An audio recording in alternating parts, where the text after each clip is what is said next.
White America.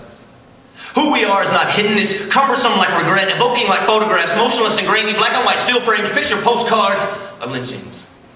Sounding of blood, smell of fire, fingerprints burned off bodies hung from trees, nailed to poles, lynched like animals. Hatred, it's as silent as the fangs that bring it form to a stone. This is American truth, timeless, inescapable. Justice, don't need guilt. Running down a Chipwick alley, pissing himself like a scared dog, Froggy James was beaten, stabbed, hung and shot, had half his burnt head stuck on a stake in an Illinois city park.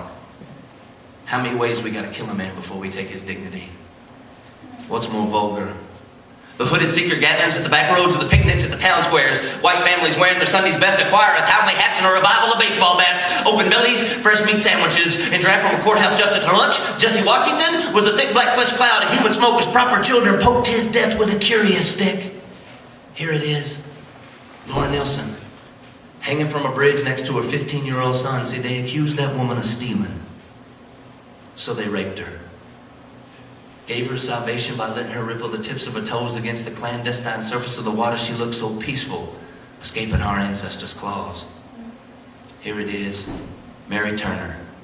Hung upside down at 8 months pregnant, split along the gut. Here it is like an umbilical cord dangling and unwinding backbeat, but Mary's child made no sound, crushed into the heel of a boot. It knew not a begging, only the blister voices tattered with hate sing with the lushness of a bled-out bruise. And the Georgia backwoods, sweating with the salvation of hymnals. You can almost hear those ghosts singing in the chariots.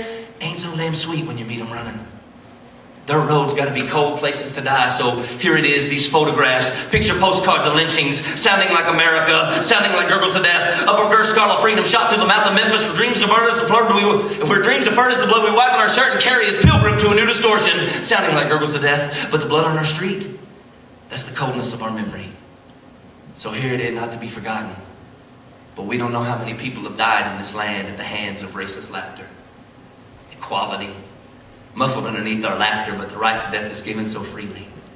From the 1840s Negro man who was force-fed coke, his back's broke from long hours and no pay on the banks of the mighty Mississippi, to the way crack crumbles to stardust, and to the way to handgun freedom. 150 blind-eyed years, white folks silent, running from this genocidal, drugged-up torture, not much changing.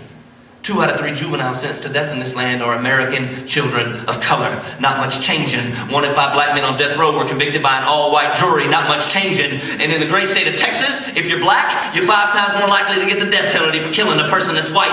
Lynch mobs, they ain't dead. They become the inalienable scales of justice. This is American truth. Hatred is as silent as those that turn their eyes to it. Silence as guilty as the fact there ain't no difference between Laura Nielsen hanging from that bridge and whatever young Joe Black youth you see on the news. This is America. A perverse call of freedom like fingerprints burned off bodies, like fake gurgles strapped to a table, like laughter singing, not much changing going on around here.